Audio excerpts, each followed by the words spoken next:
स्वागतम। अरे ये क्या लगूंगा खाना बन जाएगा।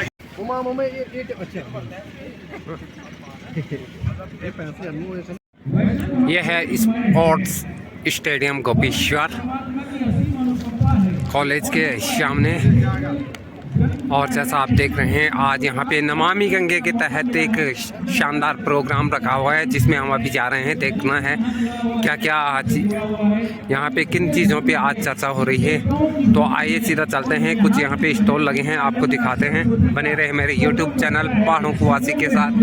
मेरे साथ काफ़ी लोग आ रहे हैं। स्पोर्ट्स स्टेडियम गोपेश्वर चमोली का ही है यह बंगला। शायद ये हमारे शानदार दृश्य, यहाँ का खूबसूरत दृश्य आप देख सकते हैं वीडियो के माध्यम पे। शायद रजिस्ट्रेशन किया जा रहा है, जैसा आप देख रहे हैं वीडियो के माध्यम।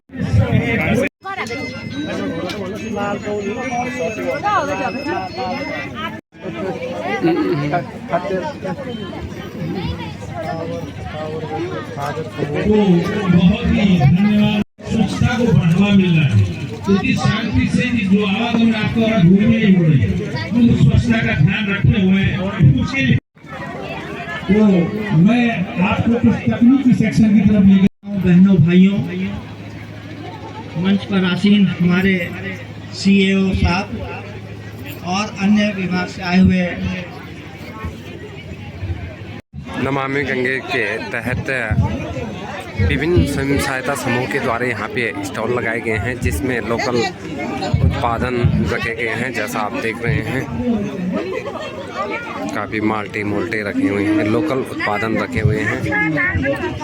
जैसा आप देख रहे हैं राजमा 180 रुपये किलो, कैर 180 रुपये किलो, कर्णप्रयाग। और यहाँ पे मशीन रखी गई है, आटा चक्की। संस्थान एनजीओ उनके भी प्रसार कर्मियों को हम लोग शिक्षण प्रदान करते हैं और अन्य निजी संस्थानों को हम लोग जो है सहयोग प्रदान करते हैं। और नई नई उन्नत तकनीकियों की जानकारी बीट कराई जाएगी, बताया जाएगा कि क्या क्या करना है, कैसे करना है। उसके लिए कार्मिक भी रखे जाएंगे जो आपको ट्रेंड करेंगे। तो ऑर्गेनिक होने की व्यवस्था की गई है।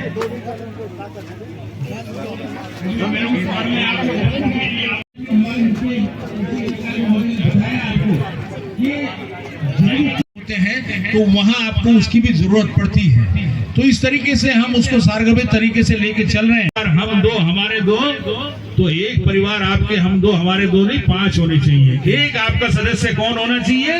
गाय होनी चाहिए। जोरदार तालियां। और गाय हमारी सृष्टि की रचनाकार है। उसके बाद में उससे जो भी आपको घी दूध जो मिलते हैं, जो उसका गोबर, तो इतना ज्यादा बोल रहा हूँ कि सोचो क्या बोलना, क्यों जो साज सज्जा में बराबर सुबह से जुटे हुए हैं। और साथ ही हमारे मेले में उपस्थित हमारे मीडिया बंधु जो हमारी बातों को रिकॉर्ड भी कर रहे हैं और आगे प्रचारित भी करेंगे, उन सबका हार्दिक अभिनंदन और स्वागत के साथ करते हुए मैं आपके बीच में एक जैविक गीत प्रस्तुत कर रहा हूँ। खूब उगा मंडवा सावा पापर राम दाना, पौष्टिकता भरपूर मिले प्रोटीन का खजाना। उगाओ मंडवा सावा, उगाओ मंडवा सावा, उगाओ राम दाना, पापर राम दाना। परे खजाना उगाओ मंडवा सावा, पापर राम दाना। वो बिखरी जोतों की तुम कर लो घेरा बंदी, बिखरी जोतों की तुम कर लो घेरा बंदी। अपना लो कृषक बंदी, समय बचे उत्पाद बढ़े, महकेगा कोना कोना। उगाओ मंडवा सावा, पापर राम दाना। वो विश्व में पहचान बड़े मिले अन्नबान, समृद्ध बने किसान। हरी भरी हो धरती,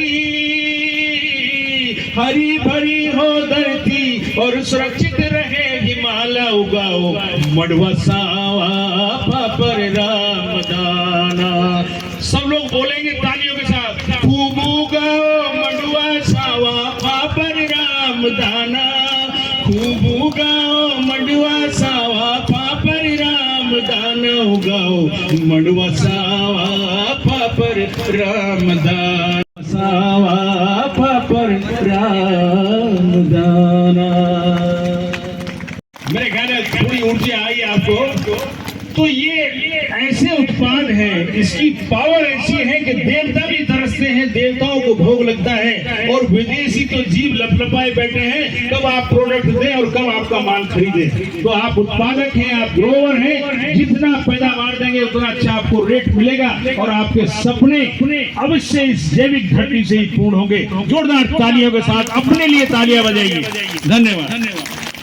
और अब आगामी पंक्ति में जैसे कि बात हो रही थी कि अगर कीड़े मकोड़े लग जाएं, समस्याएं आ जाएं, तो उनका निदान कैसे करें। तो घबराने की जरूरत नहीं है, हमारे संदूक में हर तरह की टैबलेट है।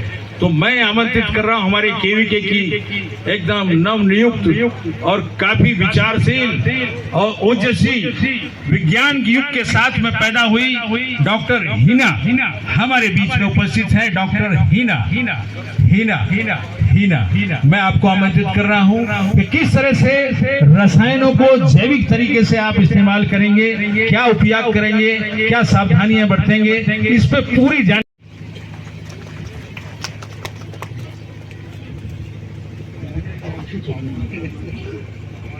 धन्यवाद सर, इतने अच्छे। नाम हिना कौसर है और मैं कृषि विज्ञान केंद्र ग्वालियर में कार्यरत हूँ। मेरा विषय है पादप सुरक्षा। दोस्तों, जब बात आती है खेती की, जब कीट और रोग जब खेत में लग जाता है तो फसल का उत्पादन करीब 30 से 35% कम कर देता है। ठीक है, तो ये एक बहुत ही मेजर सब्जेक्ट है कि इस पे हमें काम करना चाहिए। कीट लगा है या रोग लगा है, इस विषय पर हमें क्या करना चाहिए, इसकी रोकथाम कैसे की जाए, इसकी नॉलेज, उसका ज्ञान हमें होना चाहिए। तो आप सबके समझ बहुत ज़्यादा समय तो नहीं होंगी, लेकिन कुछ ज्ञानवर्धक बातें मैं ज़रूर करूँगी कि आप खेती जब कर रहे हैं तो उसमें कीट लगता है या रोग लगता है तो उसका नियंत्रण कैसे किया जाए।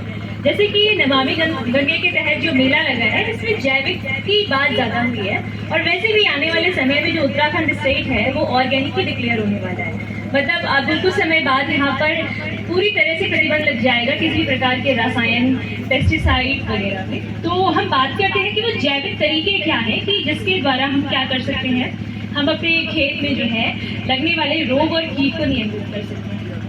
तो यहाँ हमने कहा जैविक की हम बात करेंगे, क्योंकि क्या है कि जो रसायन है वो पहले को तो बहुत कर दी, तो वो कीट अगले दिन फिर दिखाई नहीं पड़ता है खेत में, वो मर जाते हैं।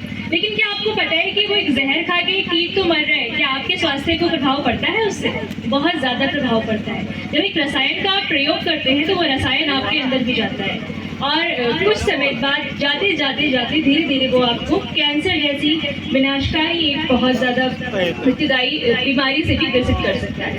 तो सरकार ये चाहती तो रसायनों का बहिष्कार तरीके से हमें अब शुरू कर देना चाहिए, क्योंकि हमारे पास बहुत सारे तौर तरीके हैं कि हम जैविक नियंत्रण करके हम कीट और रोग का जो है कंट्रोल नियंत्रण कर सकते हैं। तो सबसे पहले मैं बात करती हूँ, आपके वहाँ सबसे मेजर प्रॉब्लम में डाल देते हैं, ठीक है। तो कच्चा गोबर जिसमें कि कीट का एग है, उसमें उसका अंडा है, वो आपने खेत में डाल दिया। करता है फर्स्ट स्टार्ट, मतलब कि निकलने के बाद से वो क्या करता है, पहले तो जमीन में सड़ी हुई पत्तियां उनको खाता है, उसके बाद जो है देखा होगा आप लोगों ने, बहुत से कीट है, माहू बोलते हैं, चेपा बोलते हैं, हॉपर्स भी होते हैं। के लिए आप प्रयोग कर सकते हैं गौमूत्र। जैसा कि अभी सर ने बताया था कि गौमूत्र बहुत ही अच्छा एक प्रकार से खेती के लिए है। इसी प्रकार से वो कीट और बिच्छू घास, ठीक है, इन सबको आपने क्या करना है, इसके लिए 8 से 10 किलो पत्तियां लेनी है, 10 लीटर गौमूत्र पत्तियां डाल देनी है, सड़ने देनी है।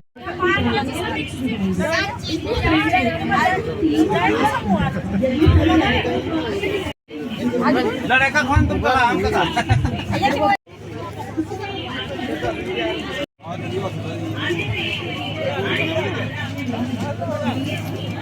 ये पैकेट बनाना है ना, बना दो जरा, एक पैकेट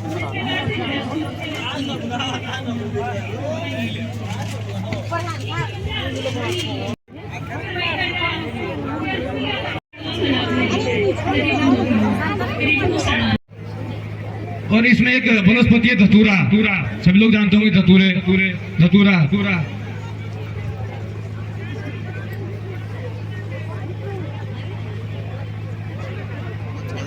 मैडम ने एक इसमें ये भी बताया था कि आप इसमें कंडाली बिच्छू घास जिसे कहते हैं उसका भी उपयोग होना है। तो हमने कोशिश की है कि जितना हमारे डॉक्टर मैडम जी द्वारा और हमें ज्ञान है, हमें सभी स्थानीय उत्पाद यहाँ पर उपलब्ध किए हैं। और एक मैडम ने बताया था गौमूत्र, सभी जानते हैं गौमूत्र है, ये गौमूत्र हो गया। और एक ड्रम जो विभाग द्वारा हमें निःशुल्क योजना अंतर्गत दिया गया है। अब इसमें हमें तरल कीटनाशी बनानी है, तो वह तरल कीटनाशी किस तरह से बनानी है मैडम ने सारी, आपने इसमें 10 लीटर गौमूत्र डाल दिया, उसके पश्चात शेष जो भाग बच जाता है, शेष बचे भाग में आपने क्या करना है, इसमें पानी मिला देना। समझ रहे ना आप सभी लोग मेरी बात को। तो आपने शेष जो इतना आपका वनस्पति आ गई, 300 ग्राम वेजिटेबल, 300 ग्राम सब्जियां वाली सब्जियां होती हैं, 125 ग्राम हरी हरी सब्जियां और 75 ग्राम बाकी सब्जियां। तो ये सब्जियां कम से कम हम लोगों को 300 ग्राम एक दिन में कंज्यूम करना चाहिए, क्योंकि जो सब्जियां होती हैं इनमें खनिज पदार्थ, ऑयल हो गया, और आपका जैसे खट्टी लस्सी भी होती है, जैसे खट्टी लस्सी फफूंदी की बीमारियां होती है ना, जैसे फफूंद नाशक के रूप में हम लोग खट्टी लस्सी का प्रयोग कर सकते हैं। तो ये सारी चीजें हम लोग यूज करें। अगर हम लोग बात करते हैं सब्जियों की जैविक खेती की, तो आप लोग जैसे मौसमी सब्जियों को हम लोग बो सकते हैं, जैसे अभी हम लोग पौधों में आप उसका स्प्रे कर सकते हैं। शायद कुछ लोगों को भूख भी लगे ही होगी सुन के, जो ना कहते बड़ा जो बाहर के बाहर से उसी नाम किसान के जो समूह उन समूह में हम उनका खरीद रहे कुछ रेट पूछ रहा हूँ क्वालिटी की जो भी आपके सामने रख रहा हूँ।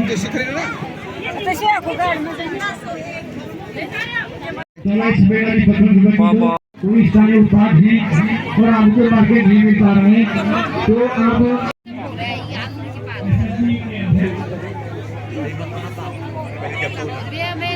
आ सकते हो, बना सकते हो। हाँ, खाने के लिए भी इसमें गरम तेल। आधा किलो है तो दे दो।